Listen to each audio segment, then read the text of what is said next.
Magandang hapon sa inyong lahat mga katribo. Share ko lang po sa inyo ang tungkol sa saging saba. Alam niyo po ba na ang saging saba ay hindi lamang gamot sa gutom, kundi ito rin po ay gamot sa mga iba't ibang mga karamdaman. Bakit natin nasabi ito'y gamot? Sapagkat nakakatulong ito, kakatulad po ng pagpapanormalize ng blood pressure diyan sa mga may hypertension. Kapag kayo ay madalas kumain ng saging saba, ay nakakatulong ito sa pagpapanormalize ng inyong blood pressure. Sapagkat ayon sa pagsusuri, ito po ay nakakatulong sa blood circulation. Nag-i-improve o nakakapagpa-improve ng blood circulation po sa ating mga ugat, mga kaibigan. So, subukan ninyo mga kaibigan, lalo na po sa mga may sakit na diabetes. Nakakatulong din po ito sa pagbigay po ng nutrisyon sa ating pancreas, sapagkat ito po ay may mga taglay na sustansya na kailangan po ng ating pancreas. Alam niyo po ba kaya nagkakaroon ang tao ng diabetes? Hindi lamang po kasi yung mahilig kumain ng matamis, kundi yung pancreas po ng tao ay humihina. Mahina ang secretion niya ng tinatawag na hormone na kung tawagin ay insulin. Kaya kung sasabihin natin na paano bubuhayin o paano mag-function ng maayos ang pancreas, malaking tulong po ang sustansyang ibinibigay ng saging saba.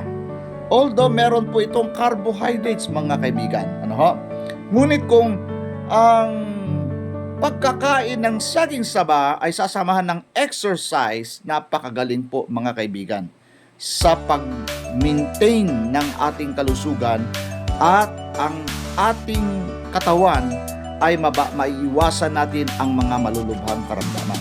Ang saging saba po, taglay ang vitamin B12, B6, B3, B4, B5, B2, B1, B9. May vitamin A, may vitamin K, may magnesium, may potassium, may calcium din po ito mga kaibigan. Vitamin K, ang dami pong sustansya meron ang isang saging saba mga kaibigan. Kaya ini-encourage ko po kayo sa bawat kain nyo sa araw-araw, mas maganda po, meron pong saging saba. Huwag nyo pong hayaan na sa loob ng isang linggo ay hindi kayo nakakain ng saging saba, sapagkat malaking tulong po ito sa pagpapa-maintain ng kalusugan sa ating katawan. Doon po sa may mga insomnia, maganda po ang saging saba. Mga kaibigan, nagpaparelax daw ito ng ating mga brain nerves, mga kaibigan. Sapagkat nga, taglay niya mga B-complex, which is ang mga B-complex ay nagpapa-relax ng mga nerves natin, especially yung ating brain, the central nervous system. At meron po itong tinatawag na magnesium na kung saan nakakatulong din sa mga may problema sa pagtulog, yung mga may insomnia. At ganun din po mga kaibigan sa heart, mga kaibigan, yung po may problema sa puso, At malaking tulong po itong saging saba na makapagbibigay ng magandang function sa ating puso, mga kaibigan. Again, may mga sustansya na kailangan ng ating mga vital organs, ito pong saging saba. Marami po siyang mabubuting mga bagay na magagawa sa ating katawan, mga kaibigan.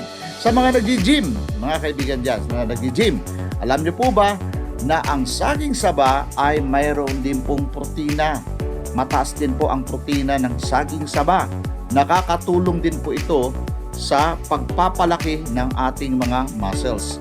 Kaya napakarami po, kayong mga nanay dyan, huwag ninyong kalimutan na sa loob ng isang linggo, bigyan nyo ng saging saba ang inyong mga anak.